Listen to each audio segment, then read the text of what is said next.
When we think of serial killers, we usually imagine adults who lead double lives and hide their dark secrets behind the facade of normalcy. However, some of the most shocking and harrowing true crime stories involve alarmingly young perpetrators.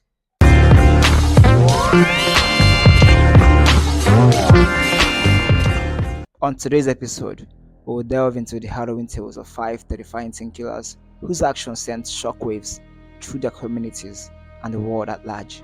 On number one, we have Jesse Pomeroy, the Boston boyfriend.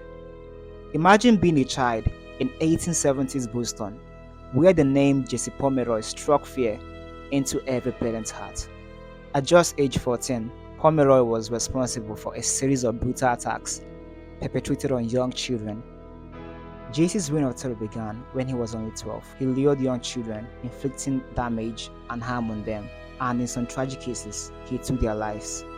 The sheer cruelty of his actions, coupled with his lack of remorse, made him one of the most notorious criminals of the 19th century. Eventually, Jesse was caught and sentenced to life in solitary confinement, leaving a chilling legacy that still haunts Boston's history. On number two, we have Mary Bell, the 11-year-old killer. In 1968, Newcastle, England, was rocked by the unthinkable crimes of 11-year-old Mary Bell. Mary's story is one of the most unsettling cases in British criminal history. She was convicted of killing two young boys, and the nature of her crimes was chilling. Mary strangled her victims and left behind disturbing evidence, all while displaying an eerie detachment and lack of empathy. The nation was horrified, not just by her age, but by the shocking and cold-blooded way she carried out her acts. After serving 12 years in prison, Mary was released and granted anonymity, sparking ongoing debates about the balance between justice and rehabilitation. At number 3, we have Craig Price, the Warwick case.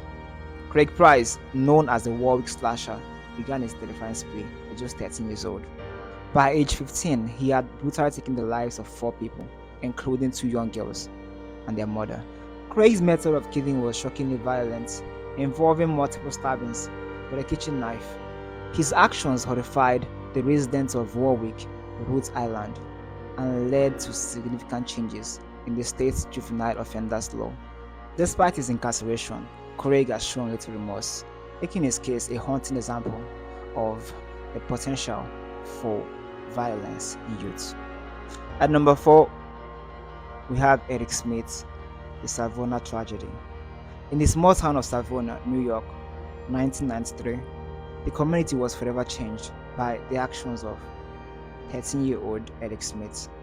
Eric lured 4-year-old Derek Robb into the woods and committed a senselessly brutal murder. The details of the crime shocked everyone.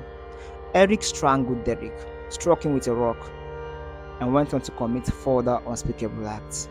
The town was left grappling with the horror that such a young boy could commit such heinous crimes. Eric was tried and convicted as an adult and has been denied parole multiple times. At number 5, we have Edmund Kemper. Edmund, infamously known as the co-ed killer, had his dark beginnings at the age of 15. In 1964, Kemper shot his grandparents during an argument, a chilling act that would foreshadow his later crimes. His reason was disturbingly simple. He wanted to see what it felt like to kill. After being released from a mental institution at age 21, he went on to commit more heinous crimes, ultimately becoming one of America's most notorious serial killers. Kemper's story is a disturbing journey from a troubled teen to a man capable of unthinkable violence, offering a grim reminder to the importance of early intervention. These stories of terrifying teen killers serve as grim reminders that age does not always inhibit the capacity for monstrous acts. And that's all for this episode. Don't forget to like, subscribe, and leave your thoughts in the comment section. I'll see you guys in the next video.